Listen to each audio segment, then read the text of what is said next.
Words matter. The precise meaning of words matters most of all. And one by one, those meanings are being changed right under our noses. Not only are we being censored, not only are legislators here in the UK and around the world turning the screws on the freedom to speak, words themselves are being stolen, made meaningless or gelded. For most of my life, the word woman referred only and precisely to an adult female human being, a human being born female with a female body. Not anymore. Now anyone can be a woman, can insist on being described and known as a woman, can co-opt the rights and status of a woman, make free with places set aside for the privacy and safety of women. All of it regardless and in denial of physical, biological reality. Racist is another word made slippery by modern meddling. All the way back in 1963, half a lifetime ago, Dr. Martin Luther King Jr. said he wanted a world in which each individual was judged not by skin colour, but by the content of their character. A colour-blind world, if you will. Not anymore. Now it's a prerequisite to notice skin colour first and to judge character second, as often as not on the basis of that colour. Discrimination against white skin is not deemed racist, but is instead virtually a requirement of meeting the demands of equity, diversity and inclusivity. Equity, diversity, inclusivity, the stuff of word salads, along with other words and acronyms repeated by the powerful and meddlesome until rendered into meaningless, mind-numbing cant. Save our NHS, flatten the curve, build back better, narrow window of opportunity, ESG, DEI. Extremist means whatever the establishment says it means, so that anyone and everyone might be labelled extremist if they hold and voice opinions at odds with the ideology of the day. Right and left, words that used to be descriptive of political affiliation, terms everyone understood, have not changed their meaning, rather they've been rendered utterly meaningless. A Nazi is anyone who disagrees with today's agenda, so too a fascist. Nazi, fascist and extremist are interchangeable, one-size-fits-all labels ready to be flung in the face of anyone deemed to be speaking out of turn. Diversity and inclusivity were once upon a time innocuous terms. Now they come laden with implied threat, empowering those that use them with authority that may not be challenged for fear of attracting the aforementioned labels of Nazi, fascist and extremist. One by one, words are being stolen from us, or set aside for the exclusive use of those assuming authority over anyone they don't like, any dissenting voice. Even the word truth is all but gone. No longer absolute and inviolable, the straightforward truth. Now the truth belongs to the powerful and means whatever they say it means, and always with the flexibility to mean something else tomorrow, and then the next day. Truth, what used to be meant by truth, truth for those who are otherwise powerless, is now misinformation or disinformation or, best of all, malinformation, which is truth that doesn't fit, that isn't wanted by the powerful, inconvenient truth. Anti-Semitic used to be descriptive of someone who, by speech or deed, made clear he or she did not like people of the Jewish faith. Now its meaning has been altered until it is descriptive as well of anyone opposed to actions of the State of Israel, even anyone with questions to ask about the legitimacy of those actions. Jewish people opposed to the actions of the State of Israel are also liable to be labelled anti-Semitic. In this way has anti-Semitism been devalued to the point where its ancient power to discourage racism is all but gone. The word democracy is little more than the punchline to a joke. In the United States, in this year of a presidential election, politicians have learned to say that democracy itself is on the ballot, which is ironic, given that the intention is to have one name on the ballot and one name only. Other names banned, the name of Donald J. Trump removed altogether. The word democracy has had its meaning turned inside out, upside down.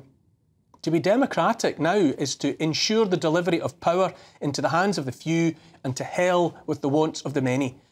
Last week in the UK, the PM, Rishi Sunak, hurried back to London in the aftermath of a by-election in the English town of Rochdale. He stood at a podium outside number 10 and said the majority secured by George Galloway, leader of the Workers' Party and a legitimate candidate by any measure, was beyond alarming.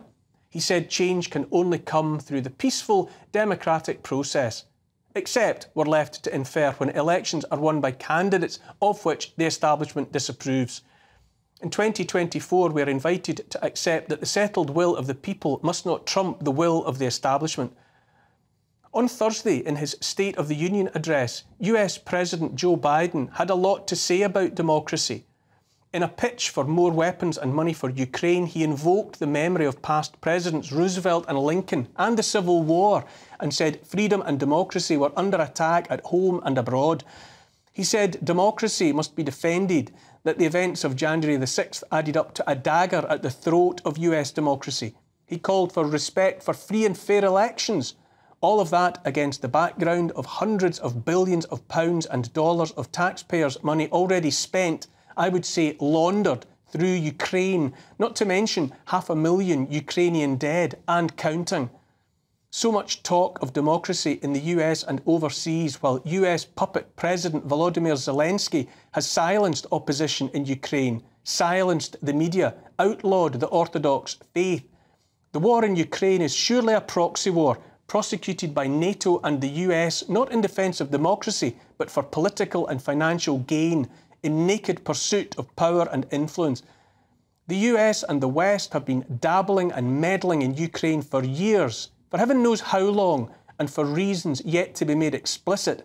But long before any Russian tanks rolled across the border in 2022, this week we learned that retiring US diplomat and warmonger Victoria Nuland, architect of the coup that ousted the democratically elected president of Ukraine in 2014, setting in train murderous civil war, has had a street named after her in the country she did so much to devastate. So much for respect for free and fair elections. George Orwell, the author whose words are quoted now more than most, said political language is designed to make lies sound truthful and murder respectable, and to give an appearance of solidity to pure wind. He said the purpose of politicians was the defence of the indefensible, which brings us to the word genocide, a word with more explosive power than any ordnance dropped in 1945. Apparently coined in 1944 by Polish-born US jurist Raphael Lemkin in specific reference to the Nazi extermination of the Jewish people, the word genocide literally means the killing of a tribe. Last month, the International Court of Justice deemed as plausible, accusations by the government of South Africa that the State of Israel was perpetrating a genocide upon the captive Palestinian people of Gaza. And yet, despite that statement by no lesser court than the International Court of Justice, still the use of the word genocide in the context of what is being inflicted upon the people of Gaza, well over 100,000 civilians dead, wounded, lost and counting, remains controversial to say the least. To misquote others of Orwell's words, all people are equal, but some people are more equal than others. Words matter. Famine is a word often misused and misapplied, or at least misunderstood. It comes from a Latin word that means to bring the hunger. Think about that, to bring the hunger. Famine is most precisely used now to describe an absence of food that might be interpreted as the will of God perhaps, or an accident of nature caused by drought or by blighted crops. For some it recalls thoughts of the suffering of millions of Ethiopians in the 1980s. Others hear the word and think of Ireland in the 1840s. In neither case were people starving to death for want of available food. Ethiopia was riven by brutal civil war, and one side was withholding food from the other, man-made starvation as a weapon. In 19th century Ireland, the potato crop, upon which the poor depended, failed for years in a row on account of blight, right enough. But there was food all around. Meat and vegetables abounded, grown and raised in Irish fields, but instead of being given to the starving poor, it was loaded onto ships and exported. Man-made starvation once more. Back in Gaza right now, this moment, Gaza of the plausible genocide, people are starving to death, out of sight but not out of mind. There is food nearby, some at least, but the humanitarian aid that might preserve life, make life possible, is being denied to the people of Gaza, so that babies have no formula, nursing mothers have no water, children have no bread. President Biden talked this week about building a temporary pier for humanitarian aid deliveries. But what's the point, I ask, in delivering food for a few weeks of ceasefire while simultaneously unloading weapons in Israel for the moment the firing starts once more. All around the world, people are demanding an end to the war in Gaza. Millions march to call for a ceasefire at least and are labelled extremists. The marches described as hate marches. Hate's another word possessed or manipulated by the powerful. It's apparently up to the powerful to decide and to define what is hate, what is hateful, who is hateful. Hate speech, stirring up hatred. These are new crimes for the age of misinformation, disinformation, malinformation. New crimes for a time in which the truth is whatever the powerful say it is. Words matter. Here's the thing. If there is any truth at all in the notion that the pen is mightier than the sword, then words make the cutting edge of the blade. They are kept sharp by precise definition and use, but blunted into meaninglessness when redefined at the whim of the powerful, snatched out of the mouths of those who often have nothing more than words with which to make plain who they are and what they stand for. Words matter. Biden, so-called leader of the free world, calling for more war and the defence of democracy in a country where there is no democracy. One powerful word he did not utter once was Trump. Too powerful, perhaps. Biden said Putin is on the march, that Europe was at risk, that the whole world was at risk. One decrepit ghoul rousing a rabble of other ghouls. It was hard to watch, harder to listen to. Lies and more lies. The only words that matter now are those we hardly ever hear. The truth.